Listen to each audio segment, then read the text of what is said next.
Það var árið 1992 sem Guðbjörg Ringsteð ákvað að fara að safna leikföngum með það markmið að opna safn. Sá draumur varð að veruleika árið 2010 og það til húsa í Friðbjarnarhúsi í innbænum á Akureyri. Ein kona vildi gefa og sendi mér kassa sem var svona, hann var mjög stór, svona stærri þvottavél og hann var fullur af dóti og það var svona bara eins og ég væri að fá gull. Já, ég skil. En svo fór þetta bara að spyrjast út og ég svona, þetta smá kom svona til mig, gerir svo mikið á söfnum í kring, þannig að safna bærinn Akureyri oft talað Þetta bara fínt í þessa flóru og auðvitað var ekkert mikið hérna fyrst þegar ég opnaði 2010. Nei. Þá átti ég nú aðalega dúkkur, þannig að ég svona heyrði það, þetta nú bara dúkkusafn. En svo var ég einhvern tímann í viðtali og svona eins og hjá ykkur sem að auglýsa mig, það ágætt á safnið, að þá var ég spurð hvort það vantaði eitthvað sérstakt á safnið og ég svaraði til að það vantar kannski ekki eitthvað neitt sérstakt en mér væri þó gott að fá meira af strákaleikföngum. Og það ekki að sökum að spyrja, það bara var hringt í mig og mér voru gefnir tindatar og stóri bílar og bara mjög gaman að fá svona viðbrögð. Já. Guðbjörg hefur ekki tölu á fjölda leikfangasafninu en það þó enn eitthvað sem vantar að hennar mati. Eitthvað sem var framleitt hérna á Akureyri. Ef einhver lumar og svoleiðis þá tek ég mjög gjarnan við því. Ég mjög stolt að sýna hérna leikföng frá leikfangagerð Akureyrar og leifsleikföngum sem að störfuðu hérna frá 1931 til 1960.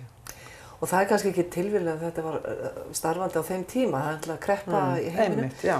Hvernig voru leikföngin á þeim tíma? Hvað einkenndi íslensk leikföng þá? Það voru unnin úr tré. Já. Og kannski einhverju taugi svona með. Og sá sem að stofnaði leikfangagerð Akureyrar, Skarphéðinn Ásgeirsson sem að seinna fór í Amaró-veldið. Já. Hann var nýútskrifaður smiður og fékk enga vinnu, þannig að hún datt í hug að fara að smíða leikföng úr tré og sendi það til vinar síns í Reykjavík sem var kaupmaður og baði hann að prófa að selja. Það gekk svona glimrandi vel að hann bara fór út í mikla framleiðslu. Ótrúlega margt flott sem var gert, en allt úr tré. Og svo seinna náttúrulega bara dettur þetta upp fyrir því að þeirra mátti fara að flytja inn leikföng, þá urðu þau meira spennandi og þetta bara rann sitt skeið. Hvað það sem leikföng þurfa að hafa til þess að höfða til barna? Já, þau þurfa að vera svona svolítið, auðvitað spennandi og ég veit að í dag þá finnst börnum meira spennandi að vera með eitthvað svona tæknilegt. En ég held að þau hafi mjög gaman að því að koma og sjá þessu gömlu leikföng, hvernig þetta var. Að það er alveg hægt að leika sér þó að sé ekki einhver takki sem þarf að íta og allt breytist og verður eitthvað með hljóðum og svona. Heldur bara vera í ró og leika sér bara með bíla, bangsa, dúkkur. Þetta er allt framleitt í dag eins og var hérna í gamla dag, auðvitað með nýju sniði og móti og allt það og meira tæknilegt. En sko, það væri náttúrulega best að þau gætu skapa svolítið meira sjálf eins og við gerðum hérna einu sinni að við þurftum bara að bjarga okkur, það var ekki allt til. Þurftum að búa til húsgögnin fyrir Barbie, við þurftum að teikna fötin á dúkkulísurnar og jafnvel teikna þær sjálfar og svona, ég held að það hafi verið meiri sköpun sem að vantar kannski meira í dag. Inn í einu herberginu að finna nokkuð úrval af gripum sem börn í barnaskóla Akureyrar gerðu í handavinnu á sínum tíma.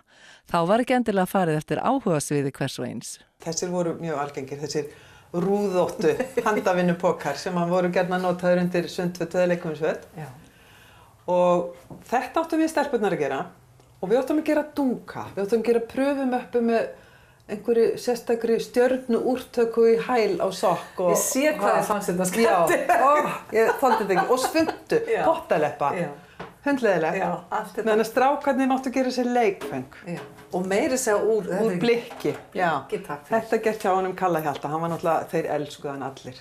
Svo var það held ég 1969 sem að stelpurnar fengu að gera úr tré. Já. Þannig að þær kannski gerði sér dúkkurúm eða tínur eða hvað sem var skyldan þá. Já.